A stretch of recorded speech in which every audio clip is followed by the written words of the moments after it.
Astaghfirullah. Bismillahirrahmanirrahim. Assalamualaikum warahmatullahi wabarakatuh.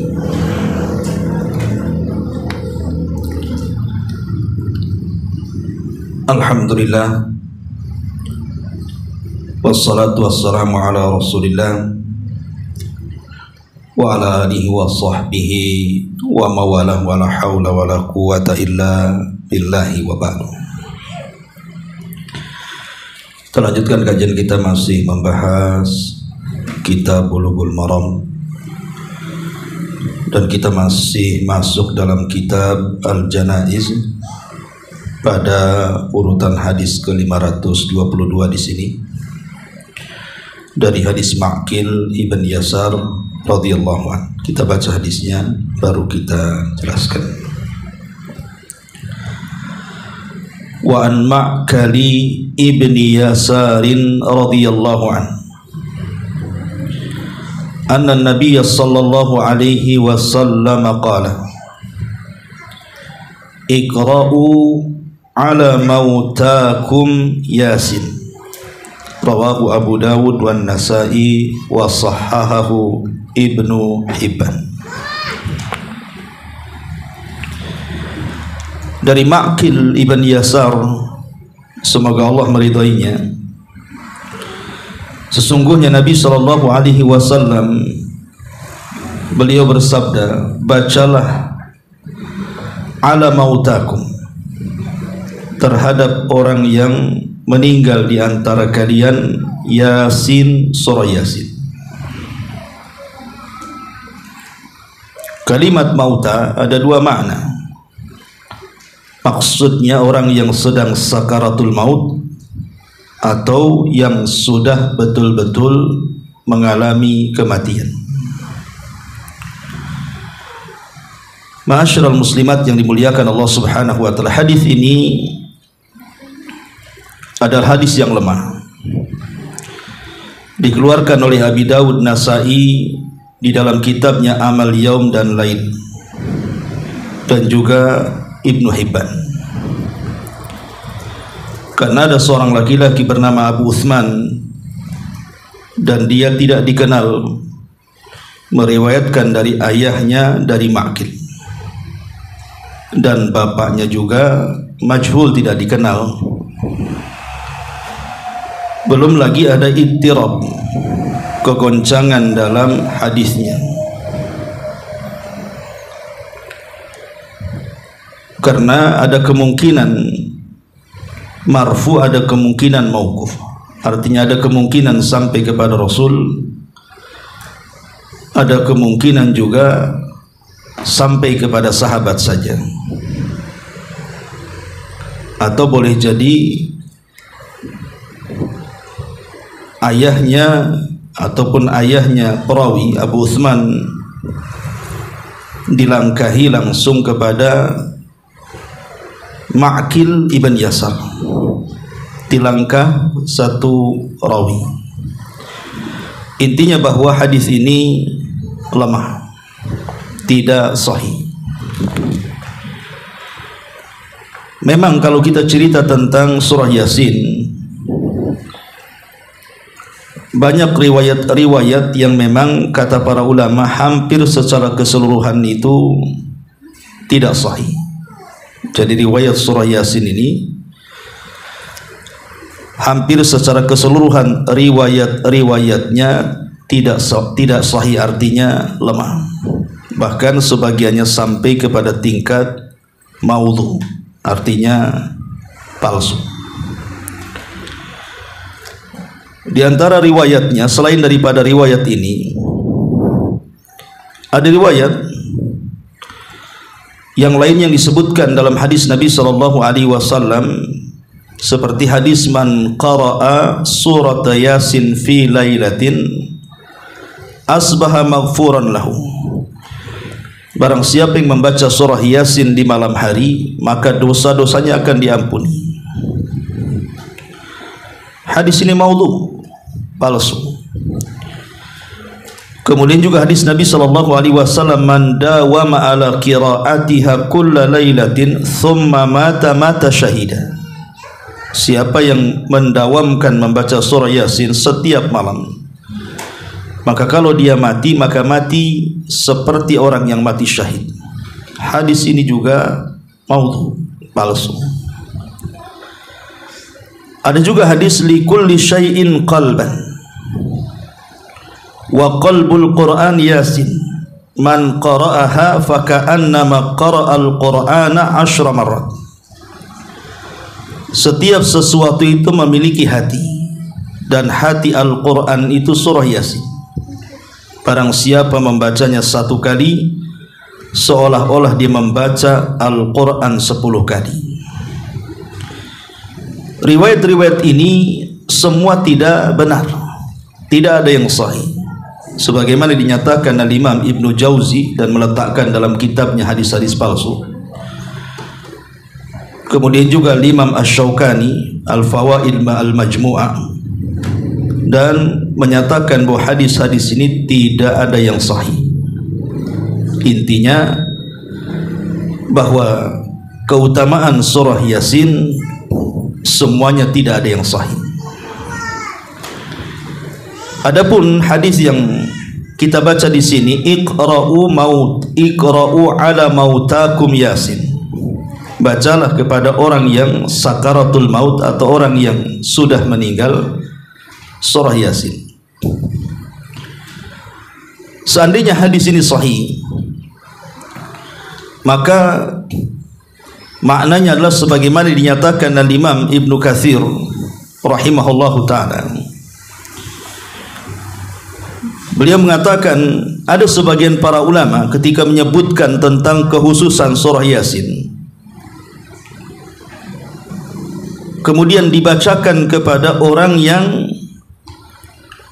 meninggal dunia atau saat-saat meninggal dunia sakaratul maut, tujuannya adalah agar Allah Subhanahu wa ta'ala menurunkan rahmat dan agar Allah mempermudah keluarnya ruh orang yang sedang sakaratul maut. Jadi tujuannya hanya itu saja. Dan sebagian ulama yang lain juga ada yang mengatakan sunnah dibaca setelah orang meninggal. Makanya kita lihat di masyarakat, kalau ada orang yang meninggal, sebagian mereka membaca Yasin. Kita tidak mengingkari ada sebagian para ulama yang menyunahkan, menganjurkan seperti itu. Tujuannya hanya satu tadi, supaya Allah Subhanahu wa ta'ala menurunkan rahmat dan memberikan rahmat kasihannya kepada orang yang sudah meninggal itu. Makanya dianjurkan membaca surah Yasin. Tapi kalau orang yang membacanya saat dia sedang sakaratul maut, maka tujuannya bukan hanya sekedar supaya Allah menurunkan rahmat, tapi lebih daripada itu supaya memudahkan ruh orang yang sedang dicabut itu keluar dengan mudah dan tidak dipersulit. Ini kalau seandainya hadis ini sahih, tapi kan hadisnya lemah. Tapi sekali lagi kita tidak boleh mengingkari orang-orang yang membaca surah Yasin saat sakaratul maut ataupun setelah mereka meninggal. Walaupun kita lebih memilih bahwa hadis ini lemah dan tidak bisa dijadikan hujah. Tapi kalau ada pendapat yang lain, ya tentu kita harus berlapang dada. Tidak boleh kemudian kita menyalahkan, karena ada sebagian ulama yang menyunahkan seperti itu. Dan ini pentingnya pengetahuan kita supaya tidak jumud, tidak keras gitu ya. Karena ada sebagian orang yang mungkin baru hijrah, melihat perbuatan itu udah langsung main ponis kan gitu. Kadang-kadang kemudian dicaci maki keluarganya dan begitu seterusnya. Itulah pentingnya duduk di majelis ilmu. Ma'asyiral muslimat yang dimuliakan Allah Azza wa Jalla, baik kita akan bentangkan pembahasan ini. Ma'asyiral muslimat yang dimuliakan Allah Subhanahu wa taala, kita tahu bahwa setiap manusia itu ada waktu ajalnya. Setiap manusia ada waktu ajalnya. Tidak ada manusia yang kekal selamanya. Sampai pun kepada iblis yang meminta kepada Allah Subhanahu wa taala untuk ditangguhkan usianya sampai hari dibangkitkan kiamat, toh juga dia akan merasakan kematian juga. Karena setiap jiwa yang memiliki ruh itu pasti mengalami kematian. Lah ada sebagian manusia yang mati itu terkadang tidak sempat kita mentalkinnya. Boleh jadi mungkin kecelakaan kemudian mati di tempat, atau jatuh dari ketinggian, dari tebing atau sumur akhirnya mati di tempat, atau dimakan binatang-binatang buas sehingga kita tidak sempat untuk menolongnya. Dan itu disebut dengan mautul faj'ah namanya, kematian mendadak. Sampai Al-Imam Al-Bukhari rahimahullahu ta'ala telah mengingatkan dalam sebuah nasihat beliau, Igtanim fil faragi fadla ruku'i fa asa an yakuna mautuka baghta kam sahihin ra'aita min ghairi sukmin dhahabat nafsuhu sahihu faltatun. Kata Imam Bukhari rahimahullahu ta'ala, beliau mengingatkan melalui syairnya. Beliau mengatakan, Igtanim fil faragi fadla ruku'i. Manfaatkanlah di saat longgar kamu keutamaan tentang ruku. Artinya keutamaan tentang salat dan ibadah. Kalau kita memiliki waktu luang, gunakan untuk ibadah. Fa'asa an yakuna mautuka baghta. Kemungkinan kematianmu bisa saja datang secara tiba-tiba. Seperti yang saya contohkan tadi, ibu naik motor di jalan, nggak kepikiran akan mati, tahu-tahu ditabrak lori mati. Dan itu kita sudah bisa saksikan setiap hari.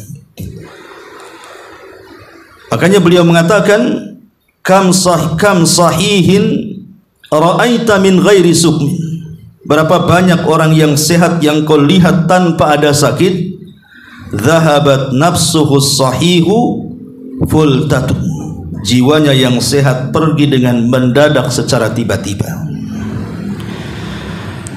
Tentu kematian yang tidak sempat ditalkin, kematian yang tidak sempat diejahkan kalimat tauhid, tidak semua kematian yang mendadak itu buruk, tidak. Walaupun Nabi SAW mengatakan dalam sebuah hadis dari Ubaid ibn Khalid As-Sulami, seorang laki-laki dari sahabat Nabi SAW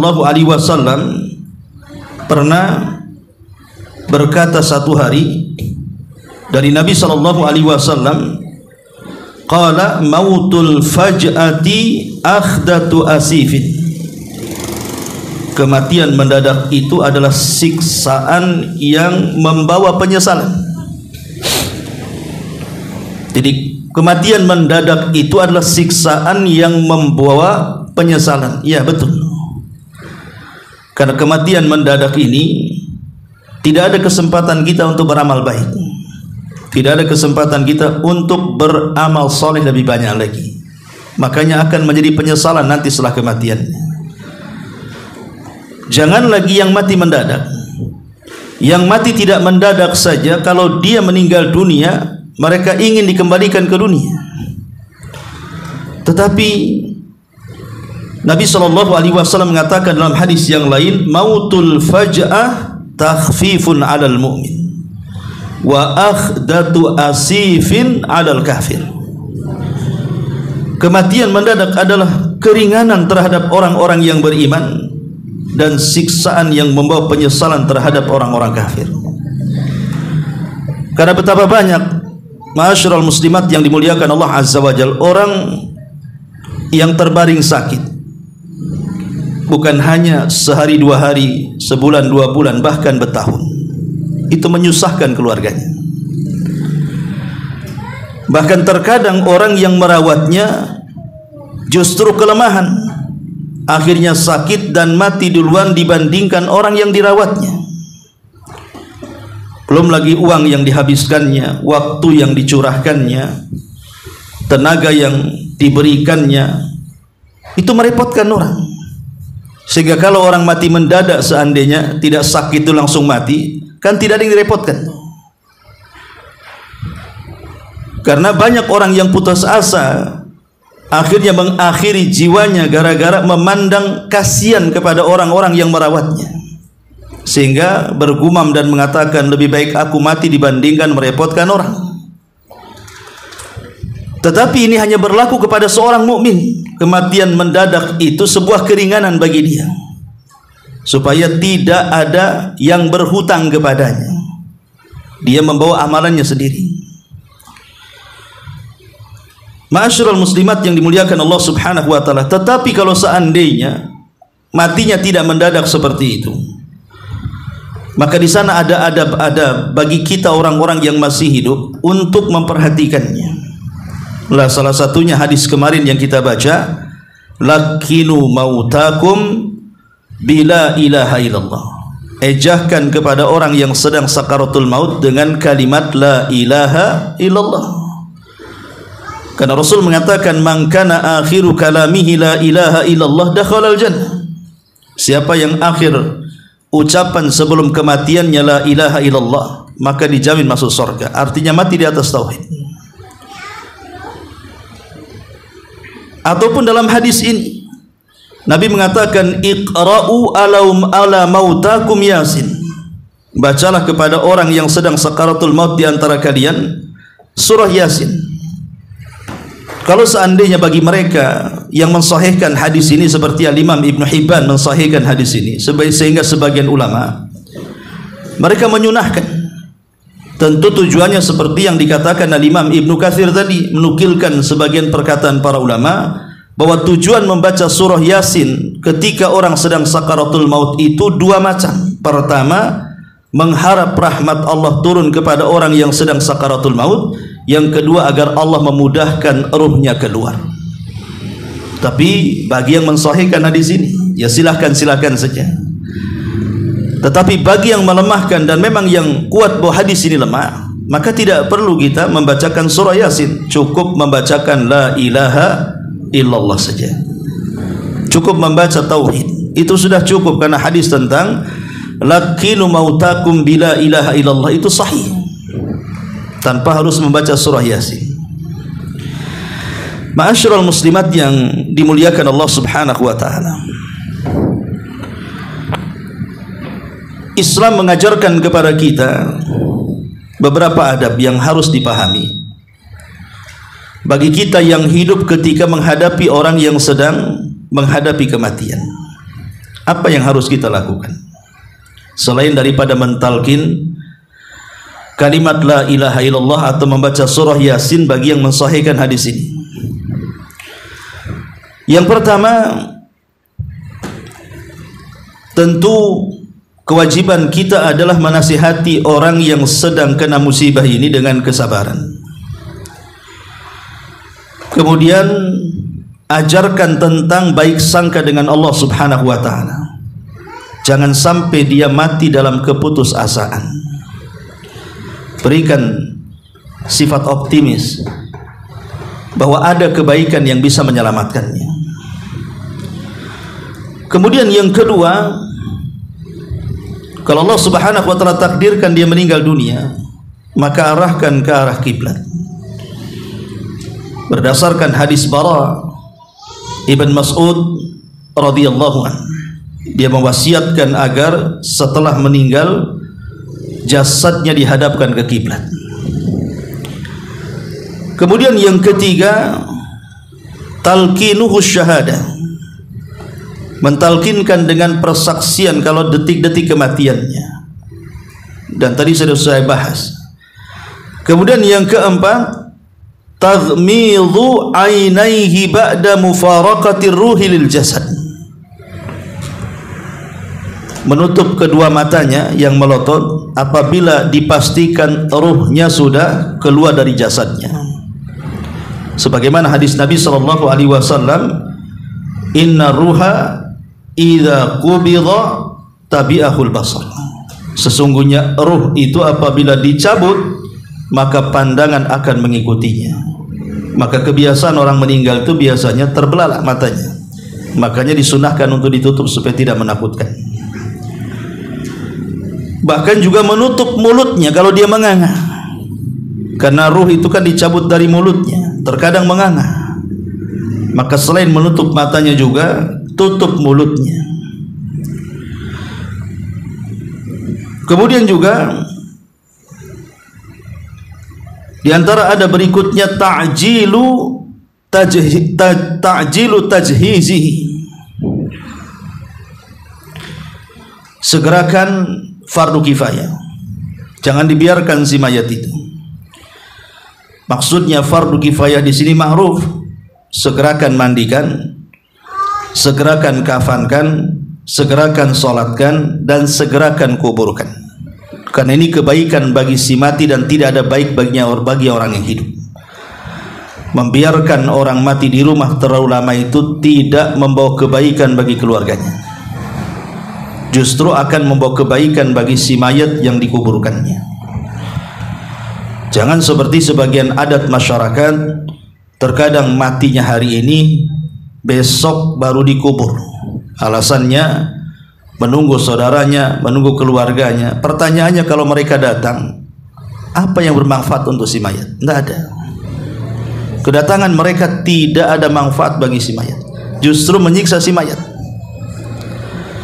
Makanya Nabi SAW mengatakan, kalau jenazah ini khairun, dia seorang yang baik, fa khairun tuqaddimunaha, maka itu sebaik-baik yang kalian segerakan untuk dikuburkannya. Tapi kalau seandainya jenazah itu syarrun, seseorang yang jelek, yang buruk, fasik, fajir, penjahat, fa syarrun tadhauna fi riqabikum, itu keburukan yang diletakkan di rumah kalian, segerakan dia kuburkan. Kemudian juga al-isra bi qada'i daini. Kalau dia sudah meninggal dan sudah dikubur, kalau dia punya hutang, mungkin berwasiat dalam tulisannya dia pernah hutang kepada si fulan, si alan, maka segerakan bayar hutangnya, baik hutang kepada Allah atau hutang kepada makhluk. Kemudian kalau dia meninggalkan warisan setelah dipotong hutang dan penanganan fardu kifayah, segera bagikan warisnya. Jangan sampai kemudian waris ini akan mencelakakan keluarganya di masa depan kalau tidak dibagi segera. Kemudian doakan dengan doa yang baik. Sebenarnya doa ini sudah harus dilakukan sejak saat dia sedang sakaratul maut. Kemudian yang kedua, mendoakan dia saat dia sedang sholat. Kemudian yang ketiga, mendoakan dia saat dia dikuburkan. Dan doa yang paling baik saat dikuburkan hanya dua saja. Minta kepada Allah agar dosa-dosanya diampuni, dan minta kepada Allah agar setiap jawaban dari pertanyaan mungkar dan nakir dia bisa menjawabnya. Ma'asyiral muslimat yang dimuliakan Allah Subhanahu wa taala.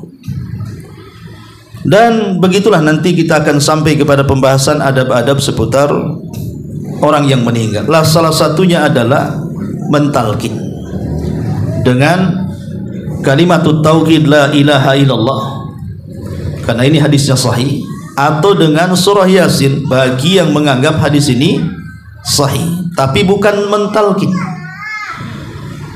Makanya bahasanya iqra'u, baca, bukan mentalqin. Kalau mentalqin kan didekatkan mulutnya ke telinga, la ilaha illallah. Tapi kalau dibaca ya baca aja sekitarnya, dengan harapan rahmat Allah turun, dengan harapan ruhnya mudah untuk keluar. Atau dilakukan setelah kematiannya, membaca surah Yasin. Sekali lagi bagi yang menganggap hadis ini sahih, tapi saya sudah katakan hadis ini lemah, karena ada seorang rawi namanya Abu Uthman dan dia seorang majhul, dan bapaknya juga seorang majhul, tidak dikenal. Adapun ada hadis yang mengatakan bahwa ada doa yang diajarkan Nabi SAW saat seseorang itu melihat ada saudara yang sedang sakaratul maut, seperti hadis yang diriwayatkan dari Aisyah ummul mukminin radhiyallahu anha, ra'aitu Rasulullah sallallahu alaihi wasallam wa huwa yamut wa indahu qadahun fihi ma fayudkhila yadahu atau fayudkhilu yadahu fil qadahi thumma yamsahu wajhahu bil ma thumma yaqul Allahumma inni ala sakaratil maut. Kata Aisyah radhiyallahu anha, aku melihat Nabi sallallahu alaihi wasallam saat detik wafatnya, dia melihat ada bejana terisi air, kemudian dimasukkan tangannya, kemudian mengusap wajahnya. Kemudian Rasul mengatakan, ya Allah, tolonglah aku dari sakaratul maut ini. Allahumma inni ala sakaratil mauti. Hadis ini lemah. Hadis ini lemah. Jadi tidak bisa ditalkinkan dengan lafaz ini, tetapi cukup lafadznya kalimatut tauhid la ilaha illallah. Itu yang sahih berdasarkan sabda Nabi sallallahu alaihi wa ala alihi wasallam. Ketika Nabi sallallahu alaihi wasallam mengusap wajahnya, maka Rasul mengatakan la ilaha illallah inna lil mauti la sakarat. La ilaha illallah, sesungguhnya dalam setiap kematian itu ada rasa sakit yang luar biasa. Ma'asyiral muslimat yang dimuliakan Allah Subhanahu wa ta'ala, dalam hadis ini tentang kenapa kemudian kita ini disuruh mentalkin yang sahih adalah kalimatut tauhid la ilaha illallah. Karena kalimatut tauhid la ilaha illallah itu memperbaharui keislaman dan keimanan kita. Dan orang yang kafir saja, dia mengucapkan kalimat itu bisa menggugurkan dosa yang sudah dilakukannya ketika dia jadi mu'alaf, menjadi kosong kembali. Begitu juga orang-orang yang beriman saat akhir hidupnya, kalau dia berhasil mengucapkan kalimat ini berarti merontokkan seluruh dosa-dosanya. Makanya Rasul menjamin siapa yang akhir ucapannya la ilaha illallah masuk surga, karena memang dosanya sudah terhapus dengan kalimatut tauhid itu. Ma'asyiral muslimat yang dimuliakan Allah Subhanahu wa ta'ala. Kemudian juga kalau ada orang yang baik, orang yang beriman, yang taat, yang ahli ibadah, saat kematiannya mungkin menurut kacamata dan pandangan kita nampaknya dia tersiksa. Tersiksanya orang yang sedang sakaratul maut tidak menunjukkan bahwa orang itu bukan orang baik. Ingatnya, tersiksanya orang yang sedang sakaratul maut bukan menunjukkan bahwa itu orang baik. Pamannya gulang-guling sana sini gitu ya, terus menjerit gitu ya, kesakitan karena dicabut roh. Bukan kita katakan mungkin dia banyak dosanya, mungkin dia orang jahat. Tidak.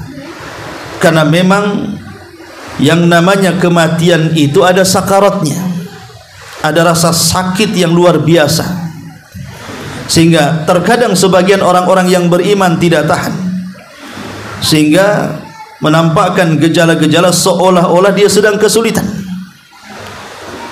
Dan kesulitan bagi seorang mukmin itu sebuah kebaikan,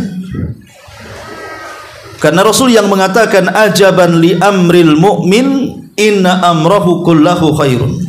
Sangat mengherankan perkaranya seorang mukmin, semua urusannya dianggap baik. In asabahu syarra syakara fakana khairan lahu. Kalau Allah menimpakan kebaikan, maka itu baik baginya. Wa in asabathu dharra sabara fakana khairan lahu. Kalau dia ditimpa dengan kemadaratan seperti saat sakaratul maut, maka dia tetap bersabar menahan rasa sakit yang luar biasa. Jadi sini bahwa orang yang sedang sakaratul maut kalau memperlihatkan gejala-gejala nampak kesehatan, nampak kesulitan, kesukaran di mata kita, bukan menunjukkan bahwa dia orang jahat. Kalau orang jahat sudah jelas kan itu, memang disiksa oleh Allah Subhanahu wa taala saat kematian. Tapi terkadang orang mukmin juga menahan kesabarannya sehingga nampak seperti itu, dan itu menunjukkan bukan tanda keburukan, bisa saja itu tanda kebaikan. Boleh jadi rasa sakit yang dia rasakan terakhir sebelum ruhnya ditiup itu menggugurkan dosa-dosa dia yang terakhir kalinya. Ma'asyiral muslimat yang dimuliakan Allah Subhanahu wa taala. Hadis ini, Iqra'u ala mautakum, Yasin atau hadis sebelumnya, Iqra'u ala mautakum bila ilaha illallah. Ada faedah tentang alamat hudurul mauti. Jadi sana ada tanda-tanda telah dekatnya kematian. Pertama, ru'yatul muhtadhir limalakil mauti, di mana orang yang sedang sakaratul maut itu mampu melihat malaikat maut yang akan mencabutnya. Fa in kana min ahli sa'adati fa innahu yara malakal mauti fi surati hasan, fi suratin hasanatin, wa yara malaikatar rahmati bidal wujuhi ma'ahum aqfanun minal jannati wa hanutun minal jannah yajlisuna minhu badal basar. Jadi alamat detik-detiknya kematian itu, orang yang sedang sakaratul maut mereka melihat malaikat maut yang akan mencabutnya. Kalau memang dia orang yang layak untuk mendapatkan kebahagiaan karena keimanannya dan ketakwaannya, maka dia melihat malaikat maut yang akan mencabutnya itu dalam bentuk yang sangat indah. Dan bukan hanya melihat malaikat maut dalam bentuk yang sangat indah, dia pun akan melihat malaikat-malaikat lainnya. Dari malaikat-malaikat rahmat yang penuh cahaya putih di wajahnya. Mereka membawa kain kafan dari sorga, wewangian dari sorga, dan mereka duduk sejauh mata memandang. Kemudian mereka mengatakan, abshir biridallah alaika, berbahagialah karena Allah telah meridhoimu. Maka dia pun diperlihatkan sorga, dan setelah itu dia mendengar suara malakul maut mengatakan, ya ayyatuhan nafsut thayyibah ukhruji ila maghfiratin minallahi wa ridwan. Wahai jiwa yang baik, keluarlah kepada ampunan Allah dan keridhaannya. Amma in kana min ahli saqawa, tapi kalau dia orang jahat, maka dia melihat malaikat maut itu dalam bentuk yang lain yang menakutkan. Dan dia tidak melihat malaikat rahmat, melainkan melihat malaikat azab yang sangat hitam di wajahnya, membawa kain kafan dari neraka, wewangian dari neraka. Kemudian duduklah malaikat maut di samping kepalanya, kemudian memberi kabar gembira dengan kemurkaan Allah, dan diperlihatkan tempat duduknya di neraka, seraya mengatakan, ukhruji ayyatuhan nafsul khabitha abshiri bisakhatin minallahi wa ghadabi. Wahai jiwa yang buruk, keluarlah, berbahagialah dengan kemurkaan Allah dan juga kemarahannya. Jadi yang pertama, tanda alamat kematian itu, orang yang sedang sakaratul maut mampu memandang malakul maut dan malaikat rahmat jika dia orang baik, dan dia mampu melihat malaikat maut dan malaikat azab kalau dia orang jahat. Dua-duanya bisa melihat. Makanya terkadang ada ekspresi yang ditunjukkan orang yang sedang sakarat itu. Kalau memang dia orang baik, terkadang tersenyum, wajahnya itu seolah-olah tidak ada kekhawatiran, nampak senyum padahal dia mati. Ataupun tiba-tiba karena saking senangnya dia melihat malaikat maut dan malaikat rahmat, tiba-tiba lisannya terucap ayat-ayat Al-Quran. Sambil mau mati dia membacakan Al-Quran, atau sambil mau mati dia tiba-tiba berzikir, atau saat dia meninggal dia menunjukkan wajah yang sangat-sangat membahagiakan orang-orang di sekitarnya. Tiba-tiba jasadnya wangi dan begitu seterusnya. Tapi sebaliknya, terkadang ada orang-orang jahat, fasik, fajir, ahli maksiat, kafir apalagi. Terkadang kita lihat ada ekspresi dari wajah-wajah mereka yang nampak khawatir, nampak menangis, nampak tidak senang dilihatnya, menjerit-jerit, seolah-olah apa? Bahkan terkadang terucap kalimat-kalimat yang menunjukkan maksiatnya. Seperti pernah terjadi seorang anak muda yang nakal masuk dalam narkoba dan pergaulan bebas. Kemudian saat detik wafatnya ditalkin kalimatut tauhid, yang terucap keluar dari lisannya hanya menyebutkan satu persatu wanita yang pernah dizinahinya sampai dia meninggal. Itu pernah terjadi ya. Atau orang yang melakukan riba, saat detik-detik wafatnya ketika ditalkin la ilaha illallah, yang keluar hanya ucapan transaksi riba sampai ajal menjemput, dan begitu seterusnya. Ini yang pertama. Kemudian yang kedua, bihadihil hala indama yaral muhtadir malakal mauti yahsul lahu inhiyarul qawi wa adamul muqawamati wal istislamu lil yakin. Maka dalam kondisi ini, setelah malaikat maut dilihat dia, maka dia kondisinya tidak bisa apa-apa, hanya bisa menurut. Karena siapa yang bisa mencegah malaikat maut? Malaikat yang terkuat di alam semesta, mampu mencabut seluruh jiwa-jiwa manusia, seluruh jiwa-jiwa jin, bahkan malaikat yang lainnya. Dan kekuatan itu diberikan oleh Allah Subhanahu wa ta'ala. Jadi setelah melihat malaikat, maka dia pun lemas. Dia hanya bisa pasrah, hilang kekuatannya. Disitulah dia akan merasakan sakarat, rasa sakit yang luar biasa. Dan dia tidak sanggup bicara, padahal dia mendengar. Kemudian walaupun bisa mendengar, dia tidak bisa membalas, dan dia tidak bisa melakukan apapun kecuali hanya pasrah mengalami kematiannya. Adapun alamat yang lainnya tentang menunjukkan kalau ruhnya sudah dicabut, ada yang mengatakan maka pandangan melotot. Kalau ibu sedang di depan orang sedang sakaratul maut, sedang nazar, untuk menunjukkan orang ini meninggal atau tidak, lihat kedua matanya. Kalau tiba-tiba terbelalak dia, berarti rohnya sudah keluar.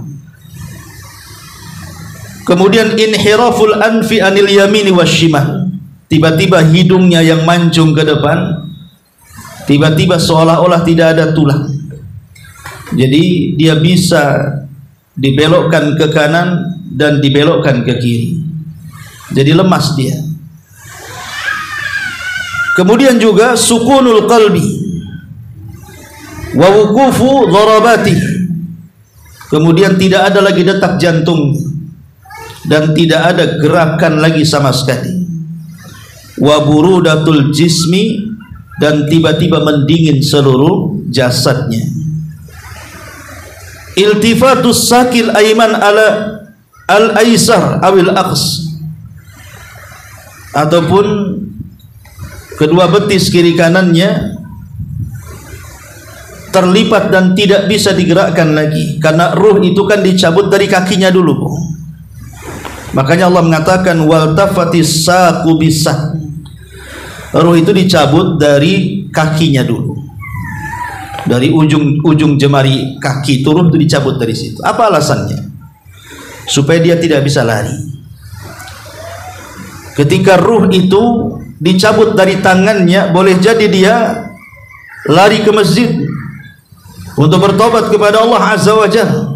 Tapi dalam kondisi seperti ini mereka tidak mungkin lari karena kakinya tidak bisa bergerak. Ruh itu dicabut dari kaki, jadi nggak bisa apa-apa. Mau lari kemana dia? Ainal mafar, kata Allah, kemana tempat lari? Tidak ada tempat lari, karena ruh ketika dicabut dari kaki, pertama kedua lututnya itu akan dimatikan dulu, sehingga tidak ada tempat lari bagi dia. Ma'asyiral muslimat yang dimuliakan Allah Subhanahu wa taala. Ya. Jadi banyaklah alamat. Kalau dalam ilmu medis tentu tidak terasa denyut nadi, napas berhenti, tidak ada ketegangan otot, adanya pelepasan kotoran dari usus, kemudian kelopak mata tertutup sebagian, tidak ada respon terhadap nyeri. Kalau dicabut ya dicubit ya diam saja umpamanya, dan mata tidak memberikan reaksi terhadap cahaya, dan begitu seterusnya. Itu urusan medis. Tapi yang jelas bahwa kematian ini sebuah kepastian yang pasti kita rasakan dan sudah kita saksikan. Dan kematian ini adalah alamat min alamatis sa'ah, satu di antara tanda-tanda kiamat. Bahkan dia adalah kiamat sughra itu sendiri. Rasul mengatakan, man mata faqad qamat kiamatuhu, siapa yang meninggal maka telah tegak kiamat kepadanya. Lah dalam hadis ini juga menunjukkan kalau seandainya Allah Subhanahu wa taala menurunkan rahmat dengan bacaan surah Yasin, ya, dan juga dipermudah ruhnya, maka itu sebuah tanda kebaikan baginya, bagi si mati maksudnya ya. Ya, saya mengatakan bagi yang mensahihkan hadis ini ya, karena bagi yang melemahkan, saya pribadi cenderung yang melemahkan sehingga tidak perlu diamalkan, bahkan tidak disyariatkan. Bahkan sebagian para ulama menganggap itu perbuatan bid'ah ya. Tapi kita membicarakan kepada orang yang mensahihkan riwayatnya sehingga membacakan surah Yasin. Ya, kita berhusnudzon kepada mereka. Boleh jadi yang melakukan itu karena berpegang dengan hadis ini. Tapi terkadang banyak orang yang baca surah Yasin tidak paham maksudnya apa. Tahu sudah dibagi saja mushaf Yasin, ngaji gitu ya, tapi tidak paham maknanya apa. Dia baca surah Yasin, loh tujuannya apa? Kadang-kadang tak paham. Ada sebagian mereka untuk menghantar pahala dengan bacaan Quran kan begitu. Padahal bukan itu tujuannya. Di dalam syarah-syarah hadis hampir semuanya mengatakan bahwa kalaupun riwayat ini sahih, maka tujuannya hanya dua perkara yang sudah saya katakan di awal. Mengharap rahmat Allah turun dan mengharap supaya saudara kita yang ada depan kita yang sedang sakaratul maut itu dipermudah kematiannya. Karena tidak ada yang tahu rasa sakit saat kematian kecuali Allah Subhanahu wa ta'ala. Ini sedikit dari keterangan hadis Ma'qil ibn Yasar radhiyallahu anhu. Ma'asyiral muslimat yang dimuliakan Allah Subhanahu wa ta'ala. Baik, kemudian kita masuk pada satu hadis lagi aja. Hadis Ummi Salamah radhiyallahu anha.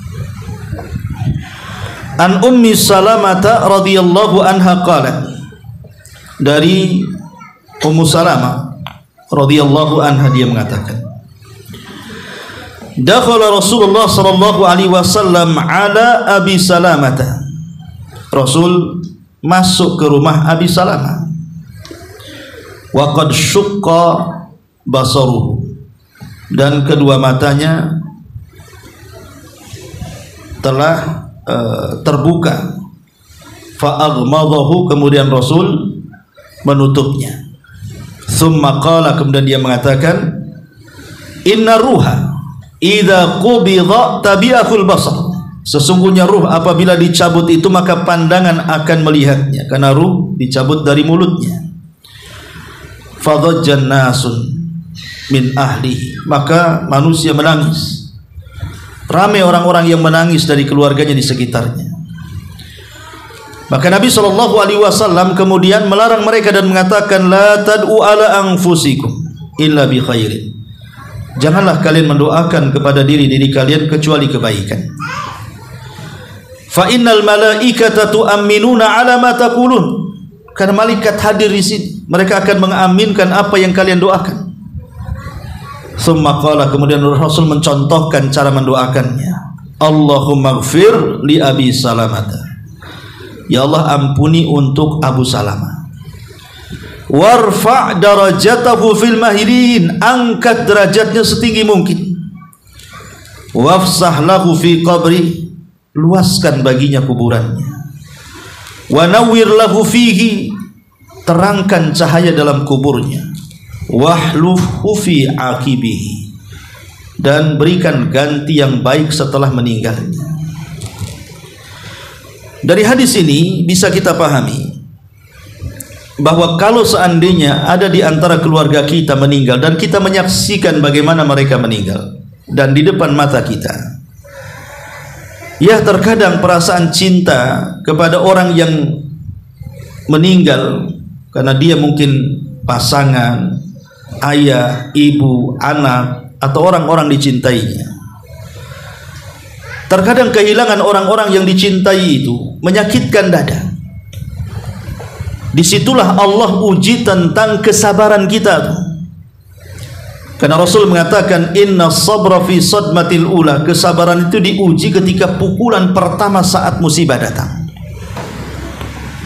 Disitulah manusia terbagi menjadi dua. Ada orang-orang yang sabar ketika melihat orang yang dicintainya meninggal, sehingga lisannya hanya bisa diam. Mata boleh menangis, karena tangisan itu bentuk tangisan rahmat, tidak dicela. Tapi lisan jangan bicara. Karena biasanya kalau sudah ada genangan air mata yang menetes, kemudian lisan sampai mengeluarkan kata-kata, hati tidak redha, dipastikan yang keluar hanyalah perkataan-perkataan yang tidak baik, menunjukkan ketidakrelaan, menolak takdir, terkadang berteriak-teriak, terkadang mendoakan yang tidak-tidak. Kan seperti itu. Seperti contohnya umpamanya mendoakan yang tidak-tidak. Dia minta mati bersama orang yang mati. Kan ada orang begitu ya, saking cintanya kepada suami yang meninggal umpamanya, dia teriak-teriak, ya Allah, biar mati saja laku juga sama dia. Kadang-kadang kan itu doa juga tuh, bagian doa ngomong begitu itu. Sementara Rasul mengatakan la tadu ala anfusikum illa bi khairin, jangan mendoakan kepada diri-diri kalian kecuali kebaikan. Karena malaikat sedang berada di sekitar kita. Kalau diaminkan betul-betul kemudian mati menyusul suaminya, apakah mungkin berjumpa dengan suaminya? Belum tentu, karena masing-masing akan membawa amalannya sendiri-sendiri. Makanya ada kelompok yang seperti itu, tapi ada kelompok yang kedua yang betul-betul redha. Dia juga menahan lisannya. Mungkin kalau hanya sekedar menangis tidak tercela. Sekali lagi, kalau hanya tetesan air mata, Rasul pun pernah menangis. Saat kematian putranya Ibrahim, Rasul menangis 3 hari, bayangkan. Jadi kalau teringat Ibrahim, sesak dadanya, Rasul nangis. Besoknya gitu lagi, duduk termenung, teringat Ibrahim lagi, meneteskan lagi air, sampai 3 hari. Sahabat Abdurrahman ibn Auf radhiyallahu anhu tidak tega dengan Rasul, sehingga mengatakan, ya Rasulullah, kenapa anda menangis? Bukankah anda yang melarang kita untuk niyah? Maka Rasul mengatakan kepada Abdurrahman, ya Abdurrahman, innal aina la tadma wa innal qalba la tahzan wa inna bi firaqika ya Ibrahim la mahjunun. Wahai Abdurrahman, yang namanya mata ini bisa meneteskan air mata kapanpun, dan hati seseorang terkadang ada waktu-waktunya sesak dada, dan perpisahanku dengan Ibrahim sungguh menyayat jiwa. Makanya aku meneteskan air mata. Ini air mata rahmat, wahai Abdurrahman, bukan air mata niyah. Artinya kalau hanya menangis saja tidak ada masalah kan itu. Yang masalah itu kalau lisannya mengekspresikan kematian orang, juga berteriak-teriak, berguling-guling, memukul-mukul, merobek-robek, memangkas rambut, membanting-banting, dan begitu seterusnya. Itulah kata Nabi SAW termasuk min umuril jahiliyah namanya. Perkara-perkara jahiliyah yang tidak bisa ditinggalkan. Tapi yang harus kita katakan, langsung kalau melihat orang meninggal, Bu, ibu datang kepada orang yang sedang nazak dari keluarga, tiba-tiba pihak rumah sakit ditunggu lama, dokter datang, kayaknya sudah nggak ada. Kalau sudah ada kalimat seperti itu dari dokter, angkat tangan, kemudian kita doakan, Allahumma gfir lahu warfa' darajatahu wafsah lahu fi qabrihi wa nawwir lahu wahlufhu fi aqibihi. Katakan seperti itu. Kalau tidak bisa bahasa Arabnya, bahasa Indonesia. Ya Allah, ampuni beliau, angkat derajatnya, luaskan kuburnya, terangi kuburnya, dan gantikan yang lebih baik kepada keluarganya setelah kematiannya. Langsung, jangan diam saja. Ini mendengar langsung nangis. Nah, kan itu ya. Udah nggak tahan, bukannya berdoa, langsung terduduk lemas nangis.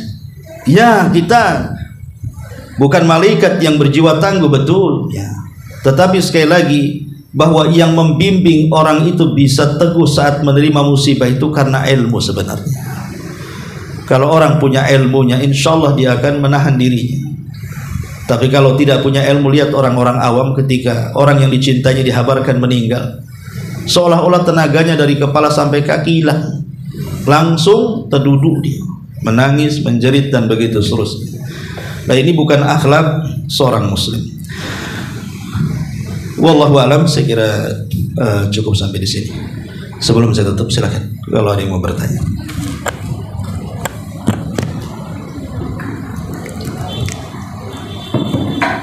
Assalamualaikum warahmatullahi wabarakatuh. Ustaz, yang ingin ditanyakan itu adalah apakah sebuah keharusan atau hanya anjuran saja Ustaz saat orang yang akan sakaratul maut itu kita hadapkan ke arah kiblat Ustaz? Itu sunnah saja. Itu sunnah, karena itu perbuatan para sahabat, bukan perintah Nabi. Dan kalaupun ada dari Nabi SAW ketika beliau saat detik wafatnya, maka itu hanya perbuatan. Perbuatan tidak menunjukkan wajib. Yang menunjukkan wajib itu perintah. Kecuali Rasul mengatakan, kalau ada orang yang sakaratul maut, arahkan. Nah, itu berarti perintah namanya. Dalam ilmu usul, perbuatan itu tidak menunjukkan sebuah kewajiban. Yang mengatakan sebuah kewajiban itu kalau dalam bentuk perintah. Selama tidak ada yang memalingkan perintah dari yang wajib kepada sunnah, maka hukumnya kembali ke asal. Wallahu a'lam.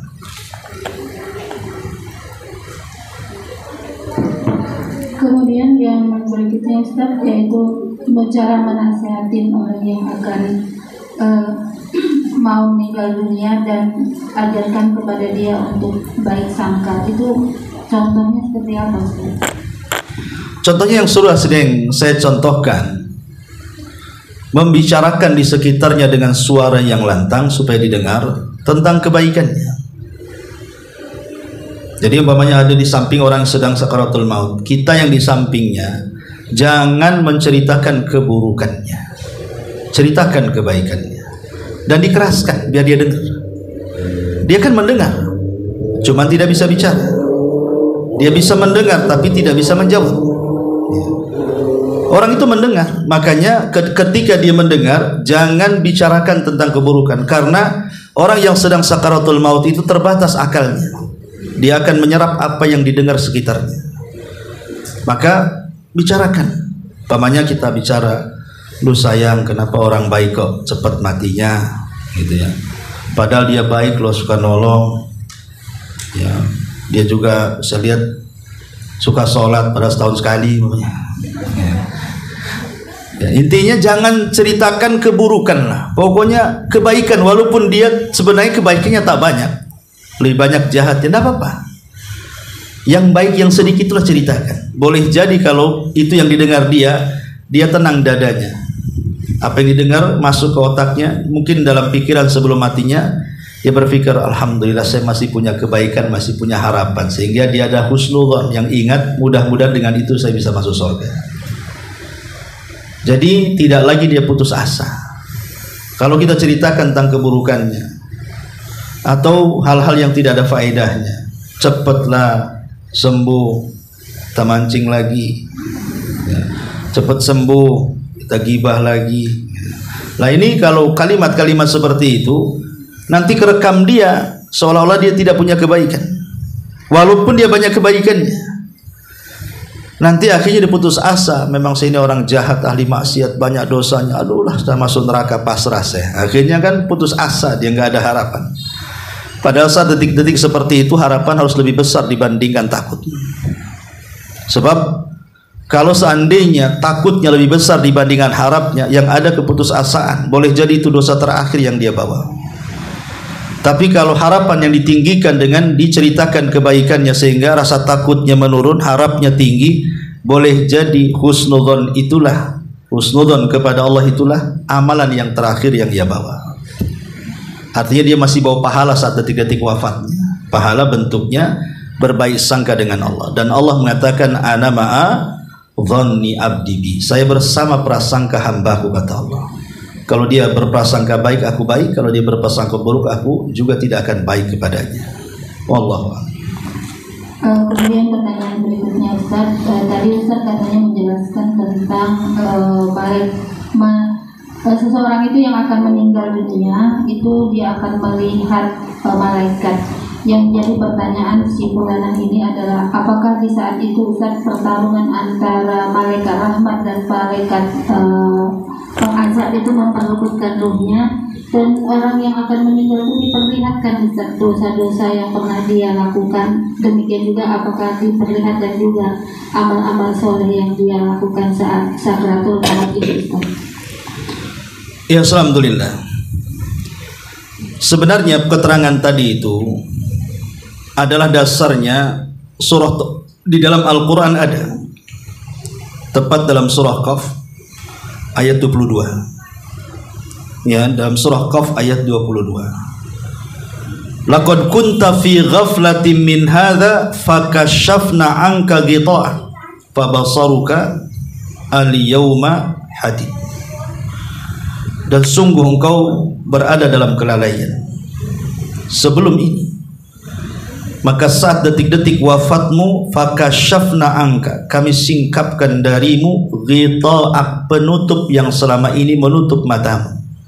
Maksudnya perkara-perkara gaib. Ketika kita masih hidup, perkara gaib tidak bisa kita lihat. Jangan lihat malaikat, lihat jin saja tidak bisa. Tetapi saat sakaratul maut, disitulah Allah singkap, fakashafna angka ghita'ak, kami akan buka penutup matamu, fabasarukal yauma hadid. Ketika itu pandanganmu sangat tajam karena melihat malaikat-malaikat, baik malaikat rahmat atau azab, baik catatan yang baik ataupun catatan yang buruk. Dia bisa melihatnya sekilas. Masalah pertarungan itu tidak ada kaitannya, karena tidak ada pertarungan malaikat di sini. Di sini kembali kepada orang yang dicabut ruh itu orang baik atau orang jahat. Kalau orang baik, ya malaikat baik yang datang. Kalau orang jahat, ya malaikat yang jelek yang datang. Ya. Lain dengan hadis tentang seorang laki-laki yang membunuh 99 jiwa saat kematiannya. Dia ingin tobat, tapi tobatnya belum terlaksana karena belum sampai ke tempat yang dituju. Tapi keinginan tobatnya sudah kuat. Di tengah jalan dia meninggal, sehingga dia berada di tengah-tengah. Satu, dia membawa dosa membunuh 99, bahkan digenapkan 100. Yang satu, kebaikan tobatnya karena dia sudah melangkahkan kakinya ke tempat yang memang ditujukan untuk bertobat, kampungnya orang-orang soleh. Maka di situ malaikat berebut. Kata malaikat azab, dia sudah melakukan dosa. Kata malaikat rahmat, dia sudah ada keinginan tobat. Tapi karena Allah Subhanahu wa taala rahmatnya lebih luas dibandingkan murkanya, padahal perjalanan dia menuju tobat masih jauh, Allah lipatkan bumi sehingga didekatkan ke tempat tobatnya, sehingga malaikat rahmat berhak mengambilnya. Hadis ini tidak ada kaitan dengan orang yang sakaratul maut tadi. Karena tidak semua orang sakaratul maut itu gambarannya seperti orang ini. Kadang-kadang dia mati di tempat maksiat, dia sedang dugem dia mati, sedang pegang botol mati, sedang narkoba dia mati, sedang berzina dia mati, atau yang satunya sedang baca Quran dia mati, sedang puasa dia mati, sedang sholat dia mati. Kan nggak bisa disamakan dengan hadis yang Bani Israel tadi. Ya, jadi di sini bukan pertarungan malaikat rahmat adab, tidak, tapi pertarungan amal soleh kita dengan amal kotor kita. Itulah yang menentukan siapa yang datang ke kita. Kalau amal soleh kita banyak, yang datang malaikat baik. Kalau amal kotor kita lebih banyak dibandingkan amal saleh, ya malaikat jelek yang datang. Wallahu a'lam. Lagi Ustaz, begini Ustaz, apakah orang yang mengalami sakaratul maut yang itu lama seperti berhari-hari dan kita lihat nyawanya udah di tenggorokan, suara kor-koran tidak terdengar di telinga kita, apakah ini sebuah alamat Ustaz menandakan bahwa orang yang akan wafat ini adalah seorang yang berdosa? Di saat itu Allah ingin menunjukkan kepada manusia, inilah akibat dari perbuatan dosa yang kau lakukan selama ini.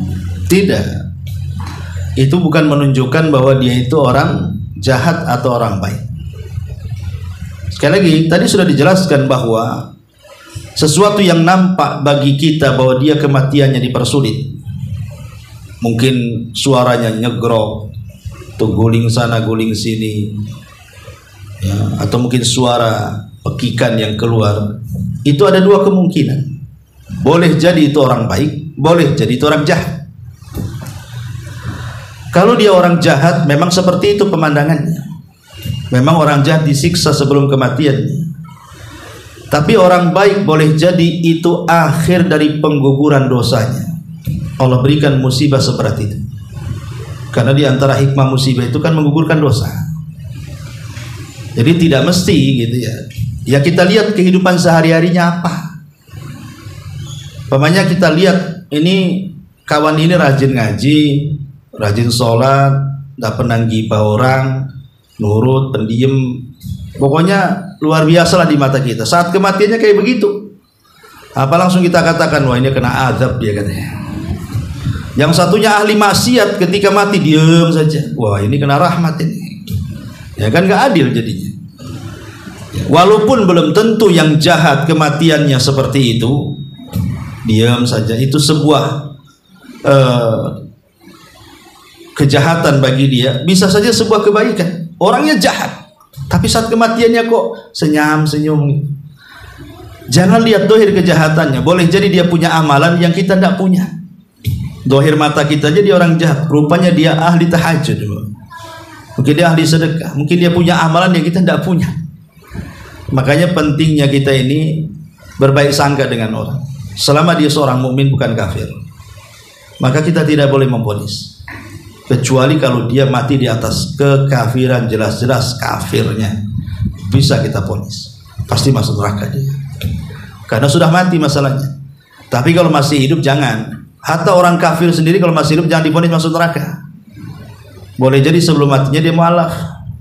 Kita pula yang sok muslim boleh jadi ujungnya murtad, kita tidak tahu. Nah, ini pentingnya kita berhusnudzon dengan manusia, bukan dengan Allah saja.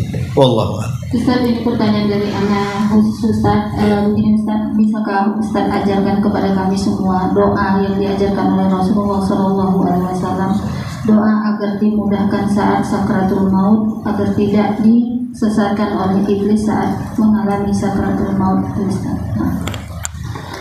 Iya, doa yang tadi dibaca Nabi SAW itu memang hadisnya lemah. Saat sakaratul maut, saat detik-detik sakaratul, Allahumma inni ala sakaratil maut. Tapi kalau di lafadznya kita pakai bukan berdasarkan kita mengamalkan hadis ini, tidak, tapi melihat makna yang baik, maka tidak ada masalah kata ulama.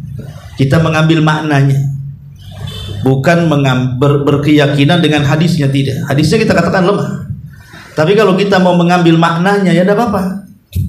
Kita berdoa seperti ini, Allahumma inni ala sakaratil maut, ya Allah bantulah aku saat detik-detik sakaratul maut. Atau doa yang umum yang suka dibaca Rasul, ya muqallibal qulub tsabbit qalbi ala ta'atik. Itu doa yang selalu dibaca Nabi. Atau doa sapu jagat lah, Rabbana atina fid dunya hasanah wa fil akhirati hasanah wa qina adzabannar. Itu doa terbaik malah, doa sapu jagat. Makanya dibaca, kata Abdullah bin Mas'ud, doa Rabbana atina fid dunya itu Abdullah bin Mas'ud mengajarkan apabila berdoa sebelum salam, maka dia ajarkan doa sapu jagat. Bahkan Rasul, walaupun hadisnya lemah, itu dibaca apabila sedang tawaf. Bahkan ketika Abdullah bin Abbas radhiyallahu anhu kedatangan penduduk Basra, kemudian mengatakan, wahai Ibnu Abbas, doakan kepada kami. Maka Ibnu Abbas mengatakan, kalau begitu saya doakan Rabbana atina fid dunya hasanah wa fil akhirati hasanah wa qina adzabannar. Itu mencakup doa semuanya. Wallahu a'lam. Ya, saya kira cukup. Subhanakallahumma bihamdika asyhadu an la ilaha illa anta astaghfiruka wa atubu ilaik. Allahu